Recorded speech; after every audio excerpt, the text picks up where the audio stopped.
going? Welcome to the Girl Like a Mother podcast. Today I have Ambila Nath.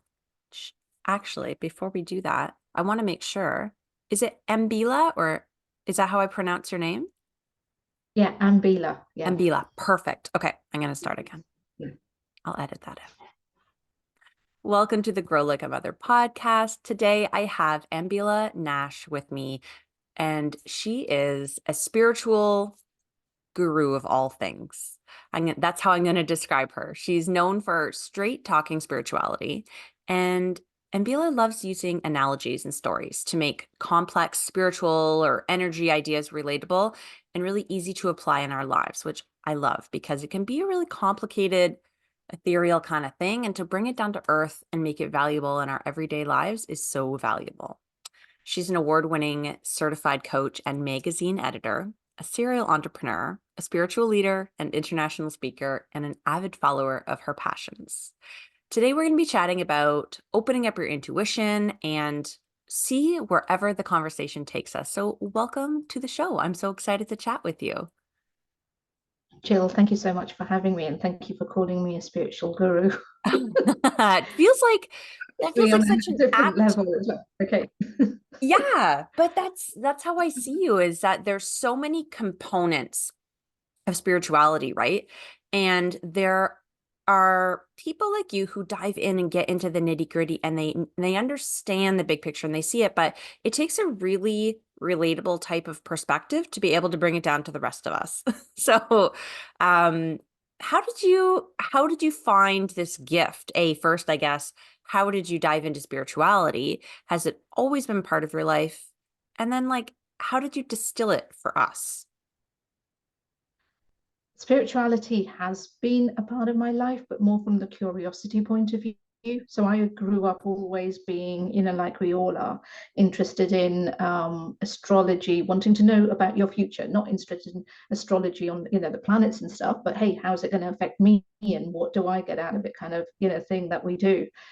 So I've always gone to psychics, tarot readers, you name it, that kind of thing growing up, but I never thought that would be me. It was never part of the plan, it was never, yeah, very logical plan, go out corporate world, earn a living, and get a business and make that happen. That was the plan. The spiritual aspect kind of happened organically, and I allowed it to. So my story, very short. I am when I say British Asian, that means Indian, because I know in the US it's, outside of the UK, Asian means very different.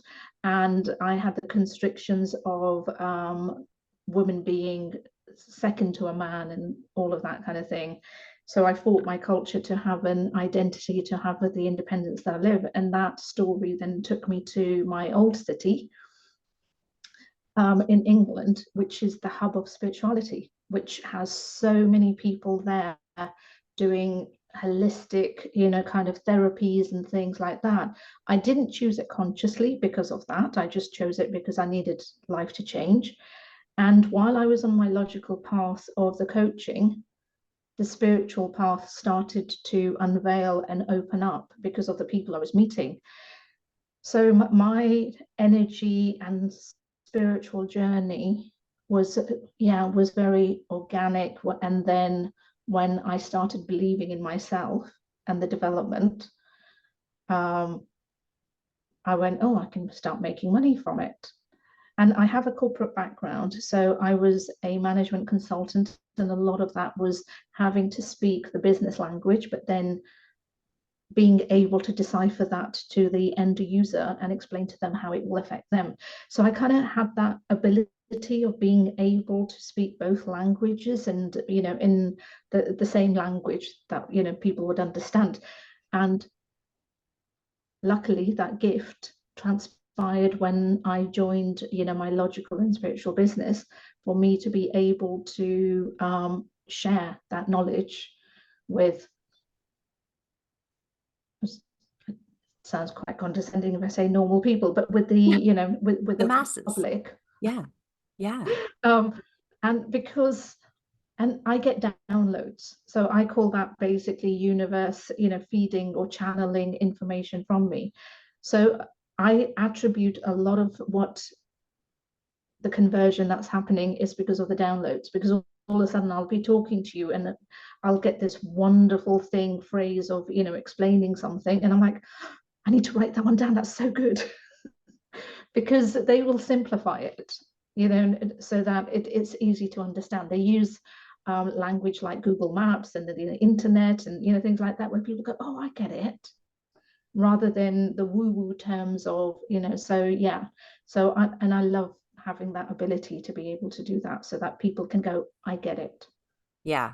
And it's so much more accessible to the masses, to the public, Yeah, to us normal folk, us non-spiritually inclined. Well, I am, but to the, to the rest, yeah, if they're interested to because be, yeah, to be able to like relate. sorry, Okay. yes, I was going to say the exact same thing, Yeah. because at the end of the day, it is all about the person being being able to see themselves, in that journey and go, I get it, and now I get how I can do it, rather than, oh my God, it's so far-fetched and it feels so complicated. And yeah, because if you can't get a person who can relate and see the steps to getting there, then they're not going to be taking those steps. And I was that person once. So yeah, a lot of it is me being me, going, okay, I was that person. And if I couldn't get it at that time, then, it's not going to be helpful for anybody else. Hmm. Yeah, absolutely. We're kind of our best teachers and our best clients, aren't we? Yeah, Yeah. definitely. What are some of the tools that you use to help your clients with either spiritual guidance or understanding better or helping them use their own intuition and develop their own gifts? What are some of your favorite mediums and tools and modalities? A lot of it I tailor to individuals, because everybody works, in different ways. Some people love that are more visualizations, others are more written and academic kind of minded. So in some ways, you've got to kind of, get an intuitive feel. But the things that I put into my toolbox is very much to do with, because I'm also a spiritual healer, and I'm very much about feel the emotion, because it's important for spirituality. People kind of put it to woo-woo terms, but you would be so surprised just how much of it is very logical and very practical as well. Because without it, you're not switching on the buttons. It's kind of like having a kettle. It's not going to boil the water if you're not going to actually plug it in, switch it on, and and then allow the process of the water boiling. And if you think of spirituality in the same kind of way, that if you want that water, that energy to activate, then you've got to take the action of plugging it in, switching it on, and doing that.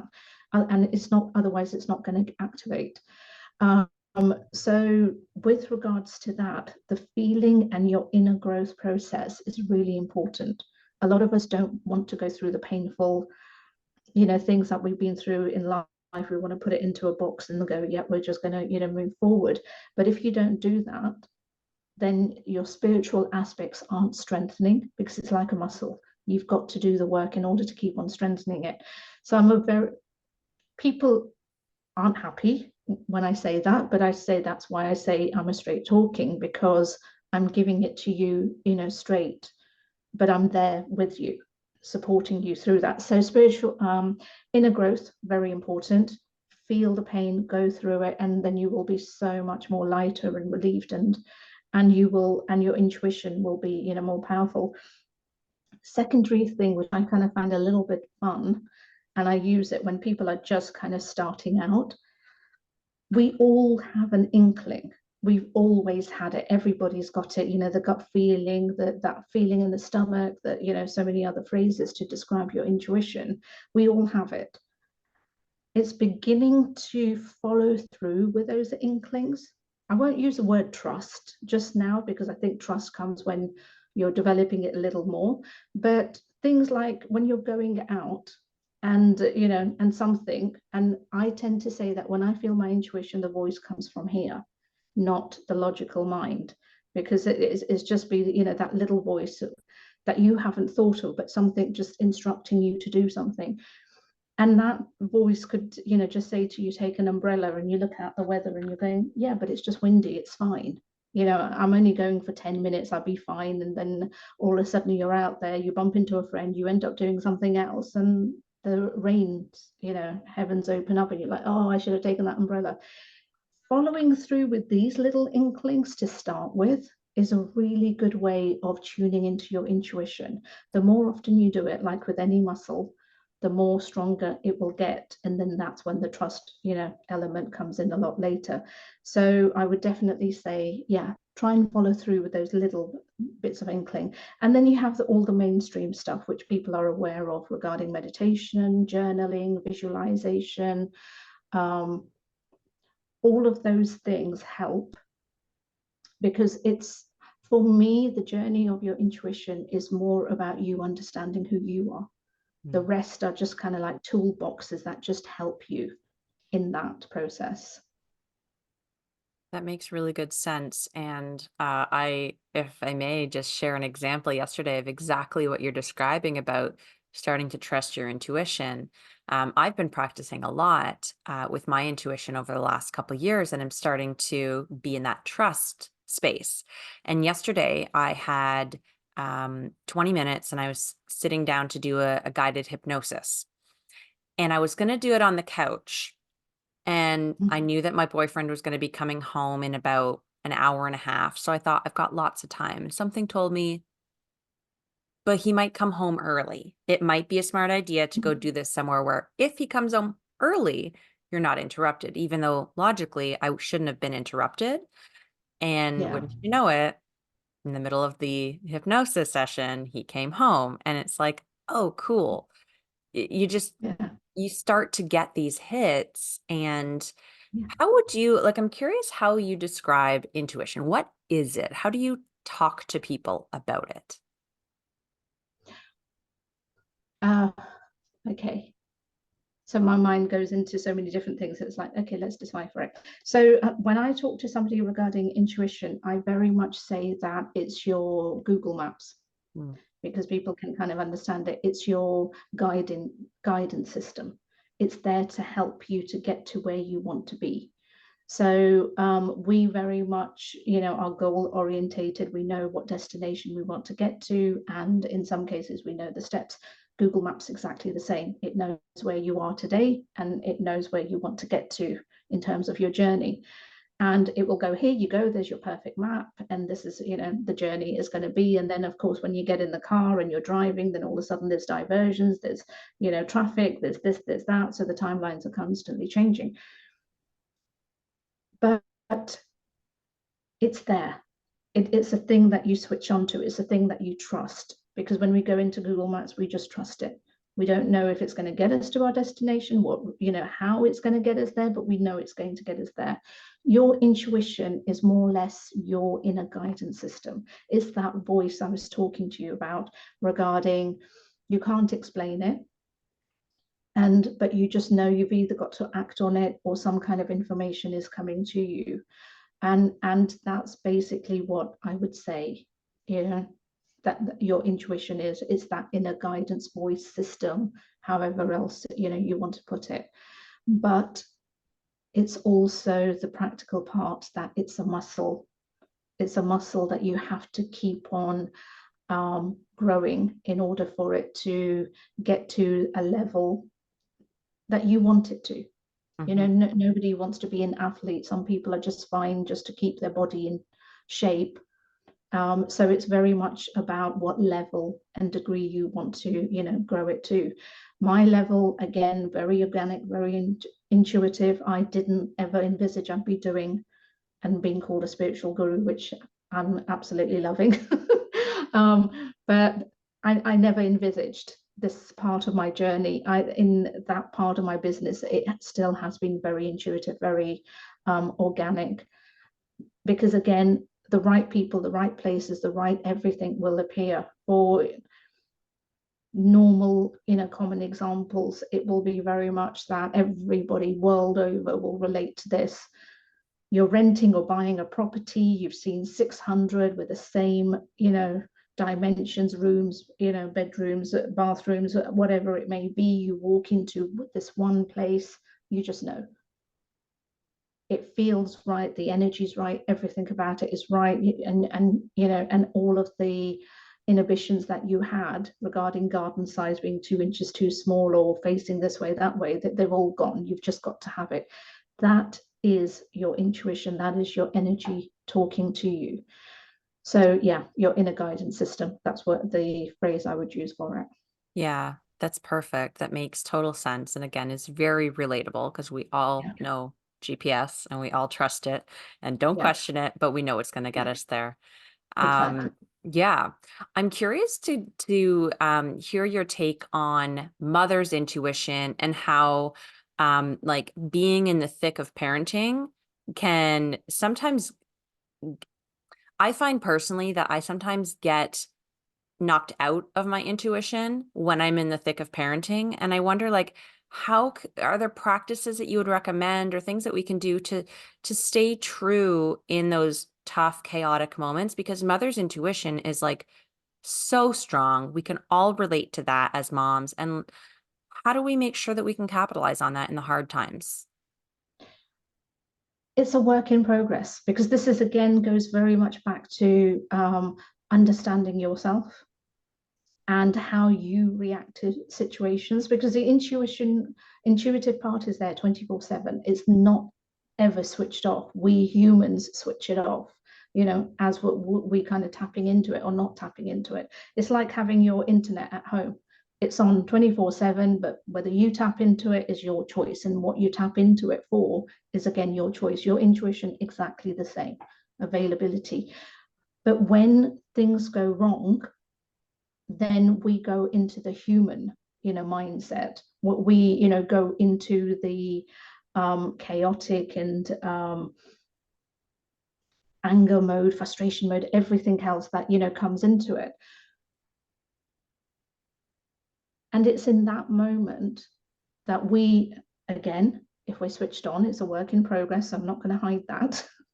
It is very much, firstly, just stopping ourselves, because intuition is always comes down to your mindset and your thought process. If you're able to catch your emotion, if you're able to catch how you are feeling and what you are thinking, then it makes it easier for you to go, no, stop this drama from playing out. Be able to kind of take a breath and then go, okay, what is the actual reality of what I'm being shown in terms of the situation? Because when we're in that state, everything magnifies, and then we're able to kind of ground ourselves when we're in a calm state, and then go, okay, how can we react and move forward, rather than go Right. Yeah. Yeah. Like I so was this morning with my daughter. yeah, Um, and it is, I mean, don't get me wrong, on a human level, we are tested. yeah. And by no means am I saying that I am, perfected in this. But the more you know your toolbox and what you've got available, the more you can actually use those things, and then not allow your mind, your circumstances to be the controller, but, choose to control. Right. Yeah. And a couple times in this conversation, I've sort of made the connection that personal development and spirituality go so well hand in hand. I know for me, um, I wasn't raised with, I was raised Christian, and I'm now super non, I won't say non-Christian, but like I'm very spiritual. I think I see things in a very different way than I did. And it all started when I started diving into personal development, because it's all the same work, Yes. really, right? Yeah. Like, can Yeah. you unpack that a bit? Do you find the same thing? 100%. That's why Yeah. I'm such an advocate of doing the inner work. And Yeah. I think also deciphering the concept that spiritual means religion. For me, they're two different concepts. For Yeah. me, spiritual means you being connected to your core, your soul. That's how I see spirituality. I don't see it as a religion, or, but again, I'm not an atheist. I do have a religion myself, but that's how I see it. It's a connection to your soul. The more you understand that soul, the stronger that intuition gets. And in terms of the personal development, it's what I started off with, saying that as human beings, we have a lot of blocks. We have a lot of childhood traumas, things that we've picked up from parents, friends, culture, everything that we need to kind of be unpacking. And you can only unpack on a human level. On a spiritual level, it's there to help and guide you and prompt you, but it can't make you. And that's why the logical path go hand in hand, that the more you let go of that pain, let go of your trauma, let go of, and choose how you want to be, the stronger that intuition gets, the stronger the guidance system gets. It's kind of like, the internet when you're trying to watch a movie, where the movie is slow, it's buffering and everything else. But if you get a stronger internet, because you've done the work, you've cleared the baggage and everything else, it's a lot more smooth and the picture's clearer, and you're able to see things. So, and this is a step that people struggle with. So when it comes to manifesting, this is something that they struggle with. This is something they can't understand, because to them, they're doing the work. They're doing the visualization, they're doing the affirmations, they're doing the meditations, they're doing all the mainstream things that we're advising them to do. But the only thing they're not applying is that they're not actually doing the inner growth of going, okay, why do you feel the way that you do regarding, say, money? Why do you have these feelings about money or thoughts about money? And when you do that inner work, that's when the magic, really does begin to happen. They are hand in hand. There is absolutely nothing on this earth that I can say to you guys that, you just tuning in, meditating, hypnosis, or anything will make the universe go, okay, great, you're ready now, here you go. Because the universe is matching what you are receiving according to where your energy is sitting. So yeah, so it doesn't matter that I want a penthouse. If my energy is kind of going, well, actually, I've got so many debts and I don't know if I can pay this bill, and I don't know if I've got that going on, because I haven't done the inner work, I haven't improved my own situation, the universe is not going to give me that penthouse. But it might give me a slight upgrade, because it's like, well, yeah, you can afford that, you feel you can, trust that. So yeah, no avoiding. And I loved my journey, because my journey did start on the logical, which was doing my inner work, and then the spiritual element just came as a part of it. But with each, I call it up leveling, with each up level that I had on a human level with the personal growth, that basically grew my spiritual level as well. Mm-hmm. Yeah, I found And this. I couldn't switch them over. I couldn't turn around and say to you, my spiritual growth happened, and then all of a sudden me as a human being was like, whoa. It was actually, more the other way around. And then that gave me the ability to go on a spiritual level higher, because I understood better, Yeah, of why I was being tested, why, things weren't happening, why, things were happening. So yeah, I was able to decipher it better. makes total sense. Yeah. Straight talking. That's exactly what you do. That's so perfect. Thank you for all of your wisdom. Before we wrap up and tell people how they can learn more from you and work with you, do you have any last thoughts that are coming through, or any intuition of things that need to be shared before we say goodbye today? Firstly, anybody who's taking this journey, or even in this journey, be kind to yourself. We're all human. Getting to that spiritual level, spiritual journey, for everybody is going to be different. For some, it'll be quicker, for some, it won't be. But just enjoy the process and work through the pain, but be kind to yourself. And when you're working through your pain, make sure you've got the support system around you. friends, family, good TV, whatever it may be that you need to do to help yourself. So don't ever do anything alone, because when you do that, you're just hurting yourself more. So surround yourself with lots of love. Your intuition is always there. So tap in, learn, keep on learning to tap into it more and more. And you would be very surprised what an awesome journey you end up having when you're following your intuition to when you're resisting it. Beautiful. Thank you so much. I know that the listeners are as intrigued as I am. How can we work with you? Where do we find you online? Very simple. Everything about me is under my business. So it's, or rather my name, which is Ambila Nath. Get this, well, you don't even need to get the spelling right. Even if you get the surname, you'll still find me. I'm more active on Instagram than any other modems. So if you wanted to connect the quickest, Instagram would be the best thing. Send me a DM or on my website. And yeah, I really look forward to connecting with anybody who wants to. Yeah, and I'll make sure all of the links are in the show notes so it's nice and easy. Again, thank you so much for the time today. It was really a gift. Oh, thank you so much for having me. It's been a huge honor.